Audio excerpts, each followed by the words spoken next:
The Nigerian Labour Congress has made good on its plan to hold nationwide protests over the cost of living crisis in the country. The union wants the federal government to implement a working policy immediately that can bring Nigerians out of the current hardship. Arise correspondent Ultimatum Benjamin reports on the protest in Abuja, the federal capital. This is the plight of John Oga and many other Nigerians, which has now led to protests across the nation, including this one in Abuja, over the rising cost of living. Since the removal of fuel subsidy by President Bola Tinubu last year, Nigerians have been thrown into an untold hardship with a constant rise in the cost of living. Transportation, food commodities have all hit the roof. The Nigerian Labour Congress and the federal government have been discussing ways to cushion the effect, but Labour believes that efforts are not good enough. Hence the resort to this nationwide protest. Check what is happening in Lagos. The customs say they are selling product they seized, and there were about 7 people that died. Have they compensated for such families? Who is responsible for the death of such people? Because of hunger. There's absolute hunger, and you say we should not say we are hungry. So should we keep quiet and die? The answer is no. Earlier on, the government had made several attempts to stop the NLC's planned protests through the court, but this didn't deter them from coming out on the protest today. But union leaders are now threatening to continue with the protests until there is improvement in workers' wages. The NLC is sounding it loud and clear that Nigerians are hungry, that our currency is weak, that transportation is high, that there is insecurity everywhere, that there is unemployment everywhere, that the wage is insufficient, that there are no pensions, no gratuity. People are suffering. The cash transfer, they say they are going to transfer 25,000 to people. They have not transferred anything. The protests continued to the National Assembly complex, where the NLC submitted a letter to the National Assembly for an upward review. We are here on behalf of the leadership of the National Assembly to collect your letter. We understand with you, our chairman. We feel what you feel. We want to assure you that this letter will be discussed immediately at the plenary session. The leadership of the National Assembly feels what you feel. We will. We will. Other civil society members joined their voices with the Labour Union, calling on the president to step down or take action. We have told them, make the refineries work. For 8 years, they said one is about to work last year, December. That was the Labour leaders were supposed to go and visit. They said the plane that was supposed to take them developed. Till today, they have not seen the refinery because there's no refinery anywhere. But this is the same country that helped Dangote to build the refinery. Cannot repair its own refinery. It's a shame. This is the second time under President Tinubu that the Nigerian Labour Congress is embarking on a nationwide strike. 9 months after he assumed office, they are urging him to work fast on the economy, as several Nigerians are getting poorer under his administration. Ultimatum Benjamin, Arise News.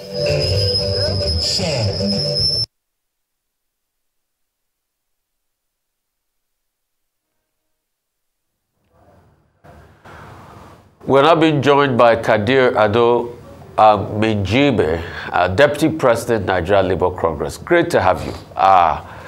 So I'd like to ask you this. What was achieved yesterday? Thank you. Great to have you. Welcome to the program. Well, thank you very much. Yeah, thank you very much. Let me thank you once again. Actually, we have achieved something tangible, and this is the reason why we even summoned Emergency National Executive Council to deliberate and receive reports across the country. The first thing we get is that at least we have voiced out our view we told the entire world that Nigerians are hungry, there is insecurity, there is poverty in the land, despite all challenges. And secondly, we get what we want. We delivered our letter. We will now wait for the action of the government. So yesterday, during our National Executive Council, we review the state by state, the achievement. And that is why the earlier communique at the end of the National Executive Council meeting. All right. Thank you so much, Mr. Minjibir. Now, tell us, the NLC presented a letter to the president with a 17-point agenda. The previous point agenda that had been sent to the president, at least the agreement from the 2nd of October, hasn't been honored to a very large extent, as said by the NLC. What are the assurances that these some of them are new demands, will be met? And those assurances were enough for you to suspend the protest and even give the government a longer rope in terms of 2 weeks as opposed to 7 days. First of all, talk us through the 17-point agenda, and then what are the assurances at this time the government will honor some of those recommendations that you have made? Well, actually, you will agree with me that we signed the last agreement on 2nd October last year, and we are not convinced with the level of implementation of the agreement. So that is why it pushed us to the wall to call on the attention of the government again.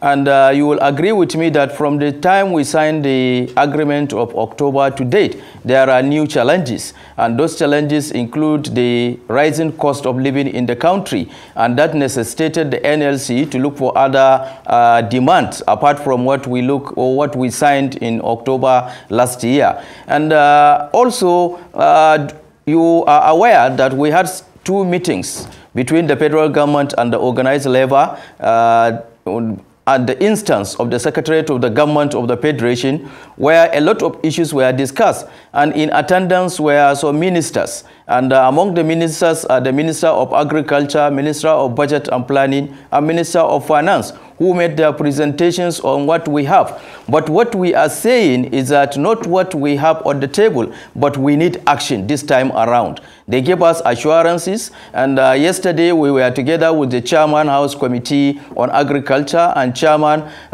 Senate Committee on Agriculture, who also gave us assurances that the issue of food security will be addressed immediately, because to us what bring all about these challenges is the issue of poverty and hunger in the land. And you know that a hungry man is an angry man. So that is why, because of the assurances they gave us and what they have, and they promised that this time around we will see action. Yesterday, when the National Executive Council decided to suspend the street protest. But at the same time, we are not saying that the second day we will not utilize it. Presently, there is going to be fresh conference across the country, and even at the National Secretariat here in Abuja, where we will address the nation, especially at the state level. Also, we have a lot of compounding issues, particularly the issue of implementation of the wage award, which I think very few states in the country have started implementing it. So these are the reasons why the NEC in session decided to add 7 days ultimatum to the federal government, which will expire on the 13th of March this year. After that, we will reconvene, analyze the progress so far in the 2 weeks, and then decide on the next line of action. Well, Mr. Minjibir, I don't know whether in the course of your deliberations, the leadership of the NLC are taking a fresh look at the fact that in the course of this protest yesterday, the TUC was not with you. Yeah. The TUC has gone ahead to come up with a fresh 15-point demand. Not exactly the same as the 16-point agreement that was reached with the federal government in October 2, 2023. So it looks like there's a split in organized labor. Now, yesterday, also, about 65 affiliate unions did not join the strike. And NANS, National Association of Nigerian Students, that had always been an ally of the NLC, also said, you know, the protest didn't make sense. Now, what steps are you taking to ensure that, you know, all these rifts are resolved and that at least, you know, the TUC, whose president is accusing the NLC of running a one-man show, can be brought together so that you can again harmonize your positions. After all, TUC and NLC first, you know, issued the original warning. Well, thank you very much, the presenter. Well, let me tell you that the issue of division or not attending by about 53 affiliates, I don't think this is right, because the NLC have about 53 affiliates, the TUC have its own affiliates, and the civil societies are also on their own. And we are allies of the Nigerian National Association of Nigerian Students. Yes, it's true. And during the meeting at the office of the SGF, we are together with the Trade Union Congress from the inception of the meeting up to the end of the meeting. So let me tell you that there is not any division between the TUC and the NLC. It's not that the means of approach this time around differs. The TUC is an independent organization. The NLC is an independent organization. They have their organs and we also have our organs. So after the issuance of the 14-day ultimatum jointly between the NLC and TUC, the NLC went ahead as an independent body to call its National Executive Council meeting. And during that session, the next session resolved that we should go for this 2 days protest, which the TUC, in their own manner of approach, think that that is not proper, and they decided to go on their own way. But at the same time, we have the same mission, we have the same vision, and we are working together as a team. And I want to assure you that this time around is just that the approach differs. But as time goes on, we will definitely harmonize ourselves, because this is not the first time we are approaching government on different issues. But at the end of the day, we are going the same destination. They also have a press conference. They call for food importation by the government. And at the end of the day, all we are trying to do is to take care of the hunger in the land. So I want to assure you that there is not any division between the TUC and the NLC, and we will come to work together at a certain point. Well, the Nigerian Association of Students, yes, we used to work with them, but we don't know this time around, they may have their own different opinion. And this is a protest and not an industrial action or what have you. At the end of the day, probably we will also come and work together. And yesterday, a lot of civil societies have joined the protest here in Abuja. So there are some like minds who think that protest is one of the aspects that you can show your anger to the government and also prepare your own voice to the nation. Okay, but I would like to dig in that fight between the TUC and NLC, and I call it a fight because this is not the first time that the TUC is going to take another position. There was a protest last year. Prior to that protest, the TUC too had an ambivalence in their position. Now they are having it again. And what's always been the argument in this time is, oh, they didn't carry us along. Why is it that the NLC did not carry them along in all of this as regards the exact date you were going to strike? That's number one. Number two, where can we have this synergy between the two personas, the leader of the NLC and the leader of the TUC? Because we used to see a very strong synergy. Yes, in fact, we had Peter Esele here yesterday that said him and Omar used to disagree, but it didn't affect any strike on all of that, because what happened yesterday that the NLC has learned to go it alone. Well, yes, let me come back to the first question. As I told you that the TUC and the NLC are two different independent bodies. And it's not necessary that they should work together at a certain point. The approaches might differ. It's a kind of two-way approach. Any organ of the organization can decide to take an action as it decides.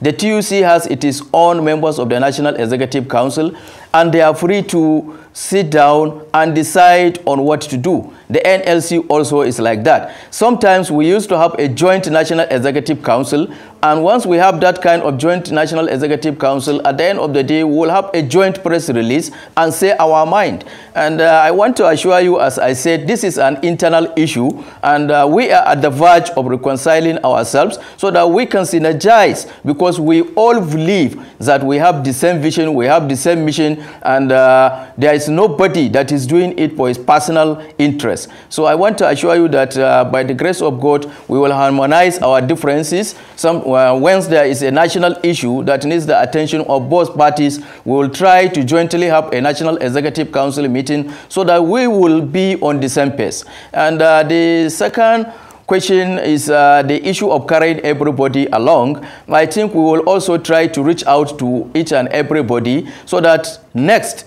we will continue to carry everybody along. It depends on how the organization look at the situation at hand. Some have, we can look at approaches, the kind of approaches. We will have an immediate, long approach, and so on. So definitely we are on that, and that will not stop the NLC to continue to take its action as resolved by its organ. All right, so for the two-day protests, the NLC announced that even though there won't be protests on the streets today, there'll be press conferences being held and a few other activities. Can you share with us those activities and to what extent that would have an impact? Because it was supposed to be 2 days, but now you've said you've achieved your objectives on day one, but today, despite the fact that you won't go on the streets, there's still some other activities that you will do to drive home the message of the protests. What are some of these activities you'll be doing for the rest of today? Yeah, the activities is that workers and leaders of workers will converge at the State Secretariat, including the National Secretariat of the NLC, and our allies in the civil society will also be in attendance, and there will be addresses from different quarters. And at the same time, we know that majority of these states have their own local issues, especially the issue of wage award that I have been stressing about it. So I think the state councils will use the opportunity to address that issue locally, so that they will also give their own ultimatum or resolution to the state government, because the state, some of the states have signed an agreement but have not started implementing it. There are some states that the discussion is ongoing, and there are some states that even the discussion has not commenced on the implementation of the wage award. And at the national level, we will try to address the entire issues, ranging from the cash transfer, the issue of food security, the issue of CNG, then the issue of the wage award at the national level, and so on. So this is the line of activities that will be conducted across the country and the National Secretariat today, because we have already forwarded our letters of complaints to the National Assembly. But I think this time around, the letters, depending on the issues at hand, will be addressed to the head of that management, which at the state level, the letters will be addressed to the governors, and at the national level, we'll do our press conference and we'll write also to the appropriate authorities for documentation purpose. Okay. The statement yesterday by the NLC president indicated that after the fresh 14-day ultimatum, which would expire on March 13,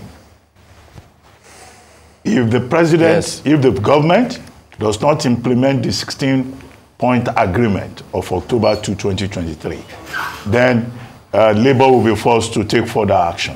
What would that further action likely be? Because it's not feasible that those 16 points agreement can be delivered by the federal government in 2 weeks. I thought that's in plain sight, that there's no way they can do all that in 2 weeks. Would Labour then heed the advice of government and be patient? Well, let me give one clarification here. Once there is an ultimatum, it means that when the ultimatum expired, then the body that gave that ultimatum will equally come and sit down and decide on next line of action. It's not that after the expiration of the 14 days, we will immediately take an action, but we will reconvene assess the level of implementation of this 16-point agenda or the agreement of the 2nd October 2023 and see the level of implementation. What is the level of implementation of the wage award at the state level? What is the level of implementation of the cash transfers? What is the level of implementation of providing foods, supplying foods in the country? Then, depending on the level or the percentage of implementation of that agreement, then the next session will decide either to give more time or to take appropriate action. Expecting government to perform the same magic it couldn't in 5 months within 2 weeks. Anyway, thank you very much, Mr. Kabir Ado Minjibir, Deputy President of the NLC, for joining us.